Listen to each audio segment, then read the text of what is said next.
Welcome back to the channel. In today's video, I'll be covering two new functions that recently released in Excel, those being the IMPORTCSV and IMPORTTEXT functions. These functions will be important as it'll make it very simple to work with different data files and different file types like CSV, separated values, or text files, and get the data right into Excel. I'll also show you a few tips to make it even simpler to view some of that data and more efficiently than other ways of getting those types of files into Excel. And these functions are only available in the beta version of Excel, so it's not rolled out across every version. So if you're interested in joining the beta channel to get early access and do some testing of new functions, at the end of the video I'll show you how you can apply to possibly join the beta channel.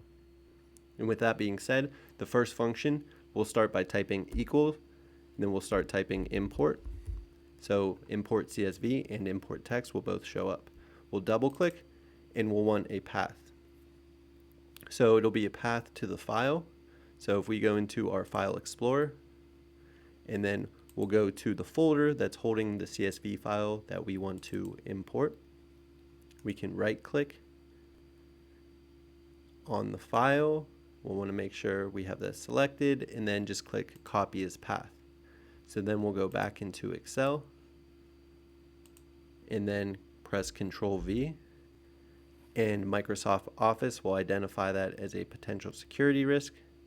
But since we know that we're just pasting the file path, we can paste everything and then hit enter.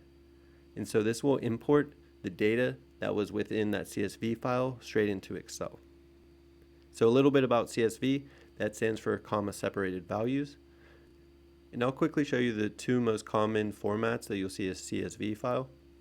So the first most common will be this. So say you download a CSV file from a website and you're on a Windows computer. When you open that in your File Explorer, it'll just look like a normal Excel file because it'll be a Microsoft Excel, separated values file. So it'll have all the different data in cells, and you'll be able to use all the normal functionalities within Excel. So the use of this function could also be just to view the windows of what's in that data very fast and efficiently. But if we're working with the other most common type, it would look like this, where it's values separated by actual commas. So that's the delimiter, which stands for separated values, meaning it's text with the delimiter being a comma. So if you download a file, it could be in this view depending on the type of file. But back in Excel, to this function, if we click on this function or the cell where the function is, we can change this function to quickly go between views of different CSV files. So instead of week 1 of the sales data we're using in this example, we'll hit backspace and add 2, and then it goes to the next data file. So this will be week 2.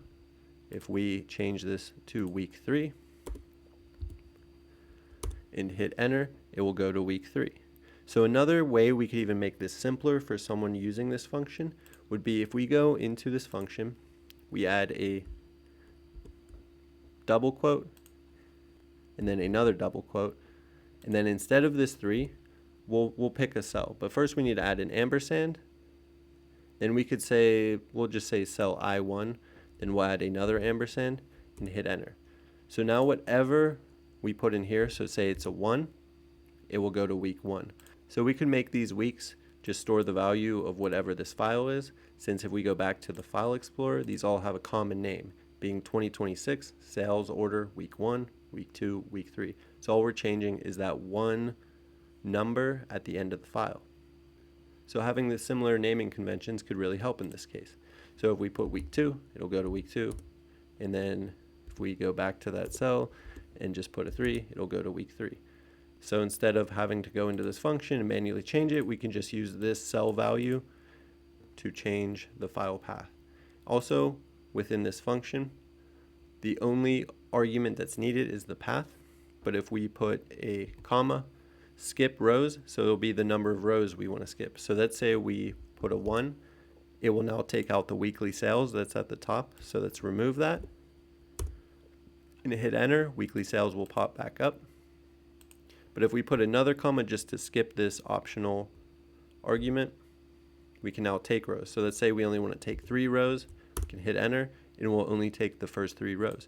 So you can even create a smaller window of the data that you're importing into Excel. But if we go back to this function, the last part will be locale, which is really just the type and location of the data file. I wouldn't worry about that in most cases, but it could cause errors. So it is something to keep in mind if it's not bringing back the data that you're intending. But we can just delete all of these. And this is how you will use this function to import CSV files. Importing text files will be very similar. So we'll get right into using that function. So to use the import text function, we'll type equals, start typing import, and we'll double click on import text. So it'll be very similar where the only argument needed will be the path, and then a delimiter, which the delimiter in the last one was a comma separated values. If we take a look at a text file, there are commonly tabs. So the tab will be what's separating all the different values. So between all of these, there will be a tab separating them, which we don't need to necessarily fill out since it will automatically detect that. But if you're having issues, you could look into what's actually delimiting or separating the values. And then also skip rows, take rows, and then encoding is similar to locale where it'll be the type of file, which in most cases you don't have to worry about, but could be a reason why you're having issues when you're trying to import, if that's the case. But so we'll go back to our file explorer, and then we'll look for the text files that we're looking to import. We just have the same data, example sales orders for different weeks. We'll right click on this file, and then click copy as path.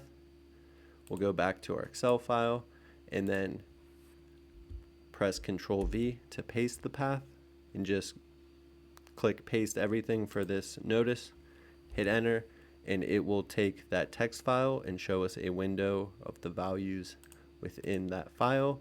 And we can also do the same thing as the CSV where we just change the name of the file path, and it will take the next week to show us the window of data. So overall, I think these functions are extremely useful as it will simplify the different knowledge and tools needed to import different types of data files. And that's all I have for you for these functions. So now I'll show you how to apply for the beta channel if you're interested in getting early access to new functions. So Microsoft does have its own webpage that explains how to join the Microsoft 365 Insider program for Windows. So you'll have access to the beta channel for early releases of Excel functions, but also other things to do with Word or any other Microsoft application. And really what you're going to want to do is either open Word or Excel, then go to the file, click account, look for your product information, which I can show you really quick in Excel. So when you're in Excel, you're just going to want to click on file. Then from here, you're going to go down and click on account. And towards the middle of your screen, you'll see an option for Microsoft Insider, where you're going to want to click on this. And I'm already a part of the beta channel, but if you're not, you'll have an option to join the beta channel and accept the terms for Microsoft, where you'll later get an email confirming whether you're in the beta channel or if they've decided to not let you within the beta channel. And your eligibility will depend on your version of Microsoft Excel, why you're using it. So it could depend whether you're using a company version of it or if you have your own license, and some other factors. And this is also laid out within this web page. So if you are interested in getting more information, this would be the place to go to. But that's all I have for you in this video. If you enjoyed, remember to like and subscribe, and thanks for watching.